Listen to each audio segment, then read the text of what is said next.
Efectivamente estamos celebrando el nacimiento de Jesús, su primera venida, pero cuando Jesús vino y antes de irse, pues se preocupó mucho de que conociésemos que Él iba a volver.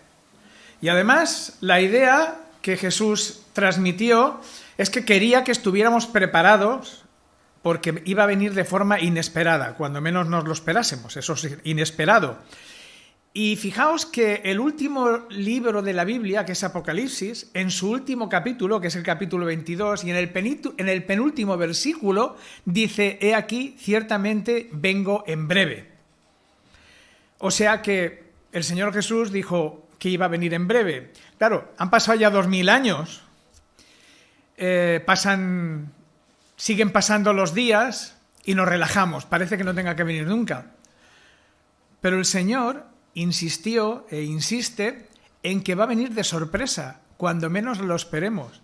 Y lo cierto es que la venida del Señor no solamente está más cerca porque ya han pasado 2000 años, sino porque hay una serie de acontecimientos que en la Escritura se nos dice que van a suceder y que estamos viendo que están ocurriendo, con lo cual yo creo que los que somos creyentes y conocemos la Escritura, estamos viendo cosas que están sucediendo que son las señales que las Escrituras nos advierten de que su venida está cercana. Ya que sí que esperamos que Él venga y que venga pronto, ¿verdad? Pues ¿estamos preparados, hermanos, para cuando venga el Señor? Esa es la pregunta. Porque el Señor nos contó una historia en la que comparaba el reino de los cielos, lo comparaba con unas muchachas solteras que iban a ir a una boda. Y todas estaban preparadas para ir a esa boda, pero luego resulta que se les cerró la puerta a algunas. Y aunque ellas pensaban que estaban preparadas para ir a las bodas, es decir, para entrar en el reino de los cielos, algunas se quedaron fuera y no entraron. La pregunta es, hermanos, ¿estamos preparados nosotros? ¿Qué pasaría si viniera el Señor? Seguramente no creeremos que el Señor pueda venir ahora. Pero lo cierto es que tarde o temprano el Señor va a venir y Él dice que nos va a pillar de sorpresa, sin que lo esperemos. Sigo preguntando, hermano, quiero que te preguntes, hermano, hermana, quiero que te preguntes, ¿qué pasaría si el Señor viniera ahora? Sé que le estamos esperando todos, como aquellas muchachas estaban esperando también la venida del novio, pero no todas entraron en el reino de los cielos. El estar esperando a la venida del Señor, el saber que va a venir, no es suficiente para luego entrar en el reino de los cielos. Por eso creo que es muy importante que prestes atención a la enseñanza que Jesús nos da, y lo vamos a leer en el Evangelio de Mateo, en el capítulo 25. El Evangelio de Mateo, capítulo 25, versículo 1.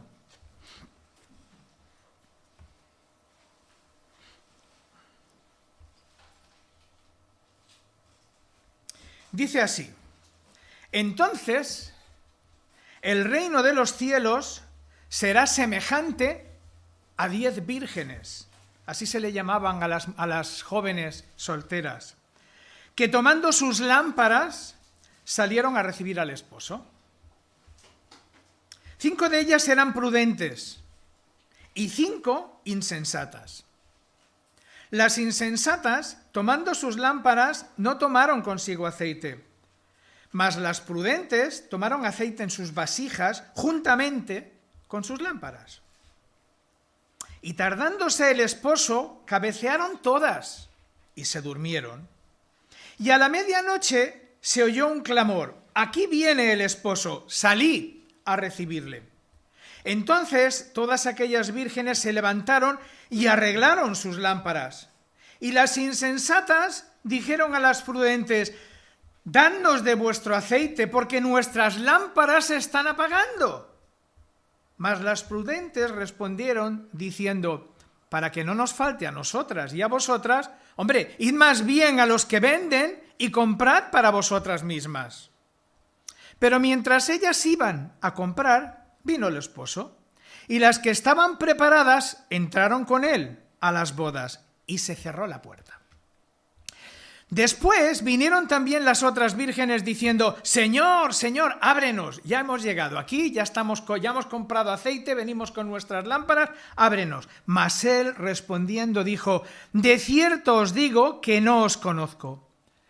Y ahora viene la advertencia del Señor Jesús. Velad, pues, porque no sabéis el día ni la hora en que el Hijo del Hombre ha de venir. Primera enseñanza, hermanos. Yo es que estoy cansado de escuchar, y los hemos tenido muy cerca de aquí, personas que saben cuándo va a venir el Señor. Mira, si alguien te dice el día y la hora, por más cálculos que te haga, por más razonamientos que te dé, dile claramente, mientes. Porque el día y la hora nadie la sabe. Y esto es así porque el Señor quiere venir de sorpresa. Porque si supiésemos cuándo viene el Señor, viviríamos alegremente. Y eso sí, ahora viene tal día, ahora vamos a ser santos, nos vamos a portar bien. Y no, el Señor quiere que vivamos velando, buscando la santidad, preocupándonos. Y así Él va a venir de sorpresa. Esto es así, hermanos, tengámoslo seguro. Para poder entender bien la comparación, la parábola esta que el Señor nos da, yo creo que es necesario explicar un poquito cómo eran las bodas entonces. Las bodas siempre son fiestas muy grandes, ¿no? Es un acontecimiento muy importante y siempre se hacen fiestas pues lo mejor posible, lo más grande posible. Banquetes, hay alegría, hay gozo, se reúne la familia, se reúne a los amigos, a los más allegados, para hacerles partícipe de algo que es un motivo de mucha alegría.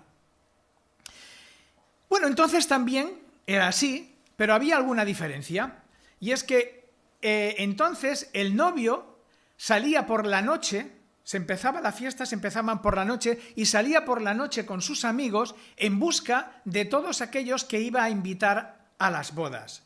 Y iban por las calles, iban una comitiva que cada vez se hacía mayor, y en esa comitiva pues se iba recogiendo a todos los que iban a participar en las bodas. Claro, la boda decíamos que empezaba por la noche, y por lo tanto no habían farolas, con lo cual las lámparas era un elemento imprescindible. Esas lámparas eran una especie de antorchas que se alimentaban con aceite, y así se iban alumbrando por el camino. De lo contrario, pues había oscuridad total. Así que un requisito era de los que participaban en las bodas era ir con lámparas. Entonces, finalmente, esa comitiva, que por cierto siempre hacía mucho alboroto, aún no sé en qué sitios todavía, incluso aunque sea por la noche, salen todos los coches tocando la bocina al claxon y los vecinos no se quejan aunque estén durmiendo. Hay tolerancia para el alboroto que se organiza cuando hay una fiesta tan importante como son las fiestas de las bodas. Pues esa comitiva, que cada vez se hacía mayor, era una comitiva que iba haciendo mucho bullicio, iba haciendo mucho alboroto. Y finalmente, pues si llegaban a casa del novio, las puertas ya se cerraban, y dependiendo de la situación económica del novio, pues las fiestas podían durar más o podían durar menos, pero eran unas fiestas mucho más largas de las de ahora y solían durar una semana. Por cierto, claro, tampoco había una hora exacta. Repito, la fiesta de las bodas empezaban por la noche, pero no había una hora precisa, no había una hora exacta en la que el novio venía.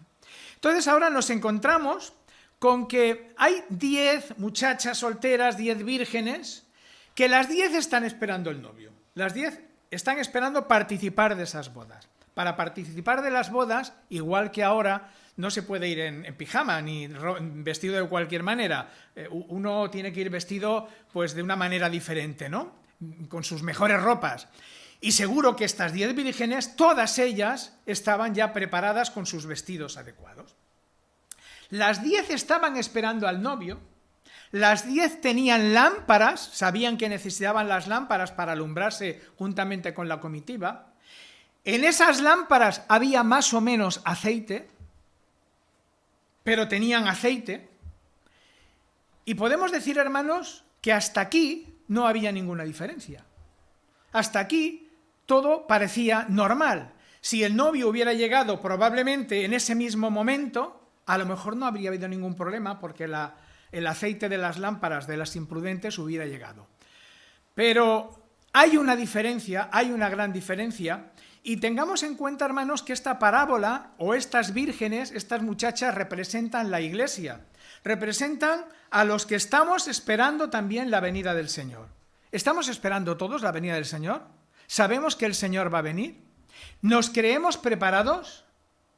Porque las vírgenes todas se creían preparadas, todas querían cumplir los requisitos. Repito, todas estaban vestidas, todas esperaban al novio, todas tenían lámparas. Pero había una gran diferencia, hermanos. Y es que unas, las prudentes, habían previsto, ¿y si el novio tarda? Pues vamos a llevar una vasija con aceite de repuesto. Esa es la diferencia. Y las imprudentes no preveyeron eso, pensaron que con lo que llevaban en la lámpara sería suficiente. Claro, ¿qué es lo que ocurrió? Que el novio tardó. Tampoco era tan anormal que el novio tardara porque, repito, no había una hora precisa. Más o menos es como hoy en día, que la novia tiene que llegar tarde a la boda. Menos mi hija, que llegó antes, me parece, que el novio. Eso es una cosa muy rara, ¿eh? Pero normalmente a la novia hay que hacerla esperar, ¿no? Pues bueno, tampoco había una hora y podía ser frecuente que el novio se retrasase. Entonces sucede que de repente, como la comitiva ya iba haciendo mucho alboroto, se dan cuenta, oyen ruido y dicen, ya viene el novio. Por cierto, todas se durmieron, que se me ha olvidado decirlo y es un detalle importante. El novio tardaba y absolutamente todas se durmieron, pero no hay censura a este hecho. Y esto es importante también. Velar no significa que no tengamos que descansar. Podemos descansar, repito, no hay censura. Y todas se durmieron, las prudentes y las insensatas. Pero ahora repito, ahora vienen, escuchan el alboroto que la comitiva está haciendo, dice, viene el esposo, vamos a prepararnos, y las vírgenes insensatas, las que no habían previsto aceite de repuesto, se dan cuenta que sus lámparas se están apagando y saben que sin lámparas no pueden ir. Entonces intentan pedir aceite prestado y las otras dicen, hombre, ¿cómo te vamos a dar aceite? ¿Nos vamos a quedar nosotras sin haberlo previsto? Mira, vete a comprar, busca aceite, ve, compra, y entonces pues ya está. Claro, fueron a comprar el aceite y mientras ellas iban a comprar, vino el novio, se fue con las vírgenes prudentes y cuando regresaron las que habían ido a comprar el aceite, la puerta estaba cerrada, intentaron entrar y no pudieron. Y es que, hermanos, cuando el Señor venga, no tendremos tiempo de rectificar. Por eso tenemos que estar velando. Y la importancia de esta parábola radica en eso, en que tenemos que estar pendientes. Mirad que hay en esta parábola hay elementos que algunos intentan explicar. ¿Qué significa el aceite o qué significa la vasija? ¿O por qué eran 10 y no 9, 11? ¿O por qué 5 eran prudentes y 5 insensatas? Mirad, el Señor no explica estos detalles. Y los que intentan explicarlo, cada uno lo explica de una manera diferente, no se ponen de acuerdo, hay muchas explicaciones. A mí me parece que intentar explicar lo que el Señor nos explica es ir más allá. Y que lo importante, el énfasis de la parábola, no está en el aceite, ni está en la lámpara, ni está en que fueran 10, 5 o 4, sino que el énfasis de la enseñanza está en que unas eran prudentes y otras eran insensatas. Mirad que ni siquiera se nos dice que unas eran más buenas y otras eran más malas, no se nos dicen que unas eran más trabajadoras y otras menos trabajadoras, sencillamente se nos dicen que unas eran prudentes y otras eran insensatas. Por lo tanto, hermanos, incluso yendo al tema del aceite, al final todas tenían también aceite y las que se les terminó fueron a comprarlo y llegaron con aceite. Porque cuando llegaron a la puerta del novio, que estaba cerrada, tuvieron que alumbrarse con las lámparas. Luego, es de sentido común que encontraron ese aceite, lo compraron, pero ya no sirvió de nada. Pues yo quiero, hermanos, en esta mañana que pensemos, ¿somos prudentes? ¿Somos creyentes prudentes o somos creyentes insensatos? Y haceros una advertencia. ¿Vosotros creéis que las 5 vírgenes imprudentes pensaban que eran imprudentes? Ellas se sentían preparadas igual que las otras. No hay cosa peor, hermanos, que creernos preparados, creernos listos y luego que nos encontremos con esa sorpresa. Por eso me parece, hermanos, que es muy importante la enseñanza que Jesús transmite en este texto a través de esta parábola. Y repito, si la diferencia es que unas eran prudentes y otras eran imprudentes, yo en esta mañana quiero explicar un poquito en lo que consiste la prudencia y en lo que consiste la imprudencia para que cada uno de nosotros podamos examinarnos y pensar si estamos siendo prudentes como creyentes o estamos siendo imprudentes. ¿Qué es la prudencia? La prudencia, hermanos, es la sabiduría. Una persona prudente es una persona con conocimiento, es una persona sabia. En castellano, la palabra prudencia proviene del latín province y providence. Prudence y providence. Prudence y providence, que significa prudencia y también providencia. ¿Sabéis lo que es la providencia? La providencia es prever un acontecimiento antes que suceda para estar previsto, para estar preparado. En la Real Academia Española, la palabra providencia tiene dos acepciones. La primera habla de la providencia de Dios, que hablamos nosotros mucho, y dice así: es el cuidado del mundo y de los hombres que los creyentes atribuyen a Dios. Eso es lo que se llama también la divina providencia. Pero tiene una segunda acepción, y en esa segunda acepción dice, mirar bien, medida que se toma para lograr un fin determinado o para prevenir o remediar un daño o un peligro. Es decir, la providencia, hermano, o la prudencia es el pensar más allá y pensar qué puede suceder, prever lo que puede suceder para evitarlo. Claro, si yo no soy prudente, si yo soy insensato, soy justamente lo contrario, soy una persona sin conocimiento, con falta de previsión, una persona necia porque no prevé lo que va a acontecer. Las vírgenes prudentes pensaron y dijeron, ¿qué pasa si el Señor tarda? Pues que se va a apagar las lámparas y no vamos a poder ir con la comitiva. Vamos a llevar aceite de repuesto. Esto es la prudencia, esto es la providencia. Las insensatas pensaron, ya nos está bien, ya tenemos la lámpara, ¿ves? Luce, está encendida, pues ya es suficiente. No preveyeron lo que podía ocurrir, no pensaron en el futuro. ¿Y qué es lo que ocurrió? Pues que por no prever lo que podía ocurrir, ocurrió algo que podía ocurrir. Entonces, la pregunta es, ¿pero esas vírgenes insensatas sabían que eran insensatas? No. Y esto es un gran problema, porque nos podemos creer prudentes y no serlo. Mirad, cuando alguien, lo estamos viendo constantemente, se hace un selfie en un lugar arriesgado, y todos hemos visto, me parece, en la televisión noticias de personas que han perdido la vida, eso no es prudente. Es una imprudencia, es una insensatez. ¿Pero por qué? Ellos no ven que sea insensato, ellos no ven el peligro. Porque si vieran el peligro, si supieran lo que les va a pasar, no lo harían. Eso es la diferencia entre prudencia y la insensatez. La prudencia prevé lo que va a ocurrir, la insensatez no piensa en el futuro.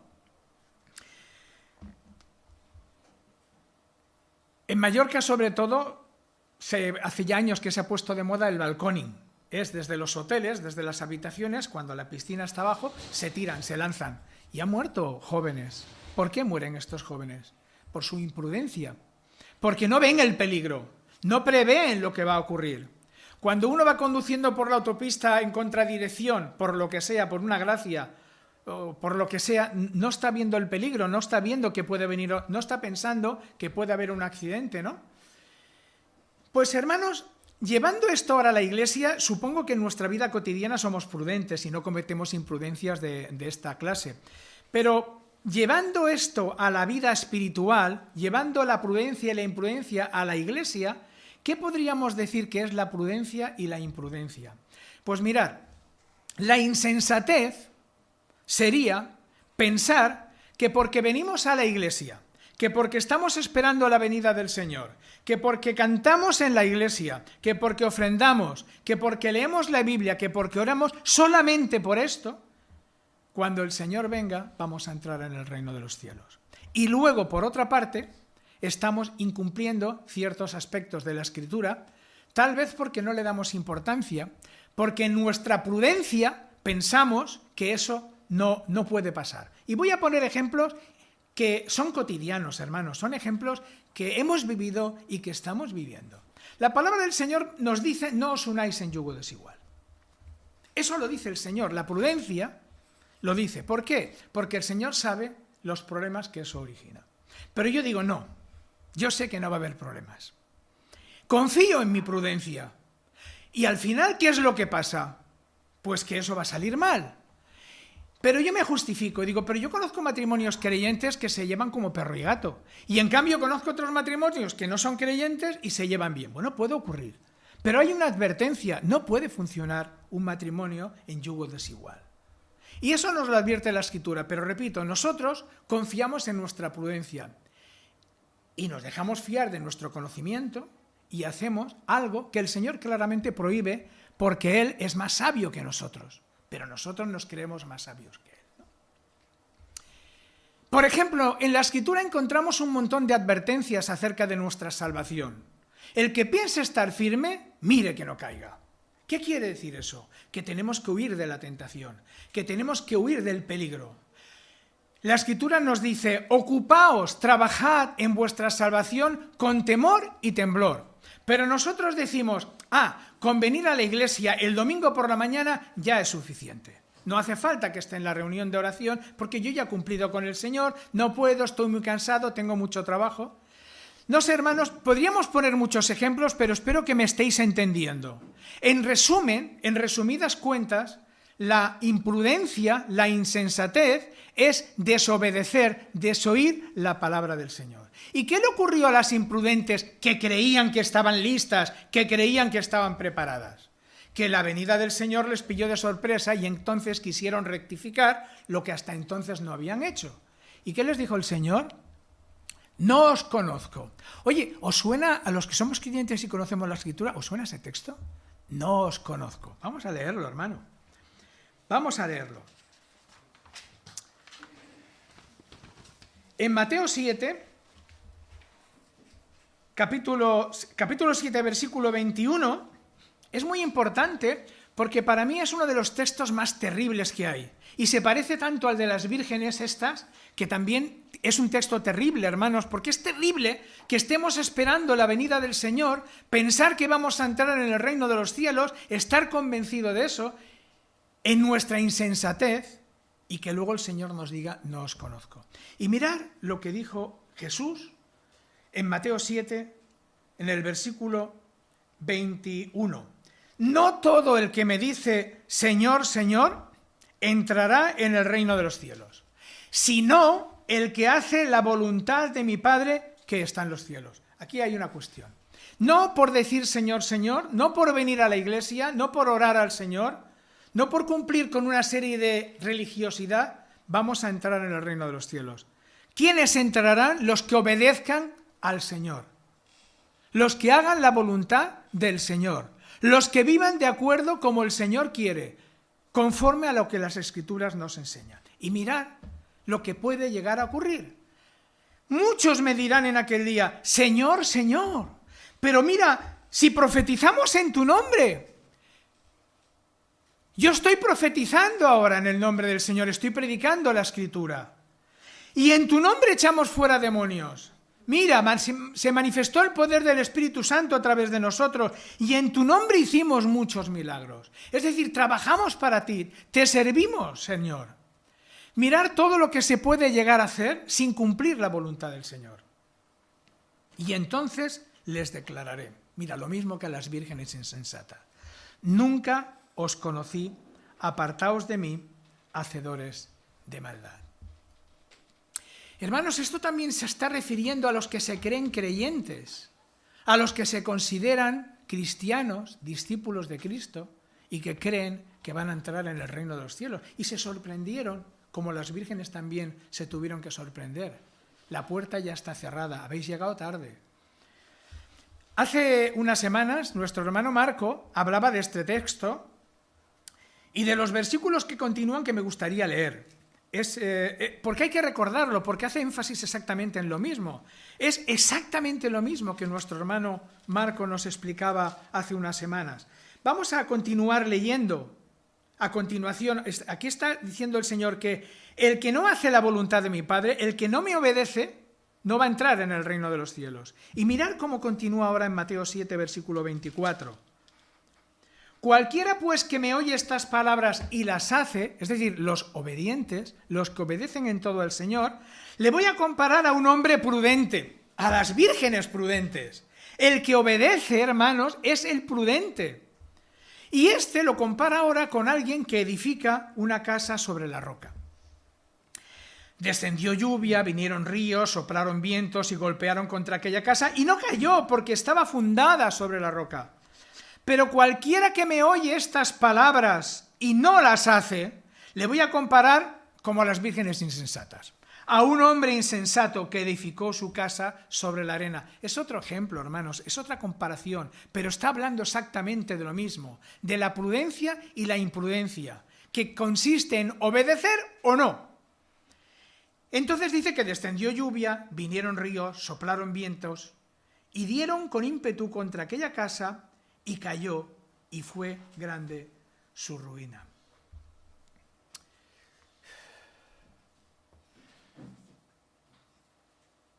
Las dos casas podían ser muy bonitas.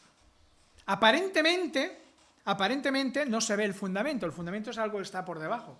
No sabemos una casa si está bien cimentada o no, ¿verdad, Natán? Si no está bien cimentada, luego hay que poner vigas de refuerzo.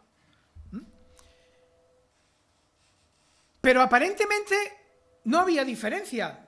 Igual que a las vírgenes, aparentemente no había diferencia. Me pregunto yo, hermanos, ¿cómo podemos discernir aquí quiénes van o quiénes no van a entrar en el reino de los cielos? Todos creemos hacerlo bien, pero no todos entraron, no todas las vírgenes entraron, solo las prudentes.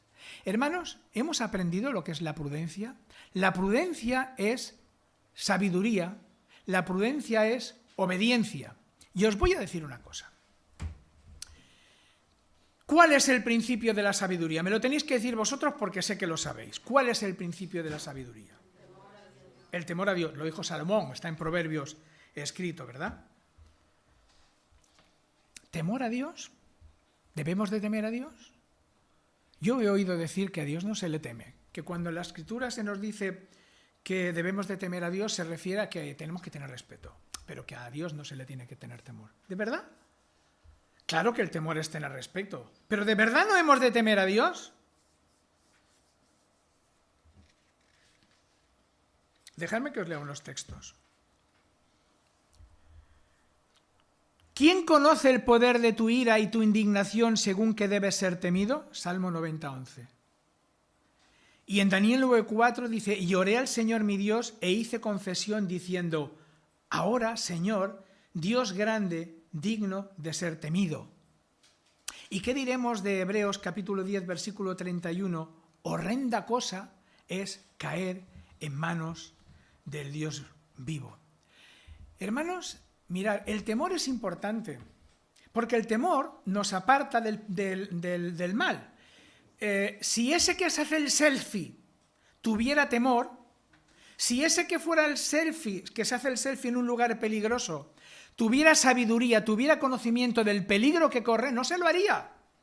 ¿Qué es lo que nos puede apartar y nos puede hacer prudentes y sabios? El temor, hermanos. El temor. Quien tiene temor no se arriesga, pero el insensato dice, no me va a pasar nada, no tengo miedo. ¿Recordáis el texto de Santiago? Lo hemos mencionado en muchas ocasiones. ¿Tú crees en Dios? Pues está muy bien. Está muy bien que creas en Dios, pero ¿quieres saber que también los diablos creen? ¿Y sabes qué? Ellos tiemblan. ¿Y tú no? ¿Y nosotros no temblamos ante ese Dios de poder? Si salimos de aquí ahora, hermanos, y nos atracan y alguien nos amenaza con una navaja y creemos que nuestra vida está en peligro, ¿tendríamos temor? Sí, ¿verdad? Mirad lo que nos enseñó Jesús. Os digo, amigos míos, no temáis a los que matan el cuerpo y después nada más pueden hacer. Pero os enseñaré a quién debéis temer. Os enseñaré a quién debéis temer. Temed a aquel que después de haber quitado la vida tiene poder de echar en el infierno. Sí, os digo, a este temer. Hermanos, hay que temer al Señor. Porque el Señor tiene poder no para matar tu cuerpo. Todos vamos a morir.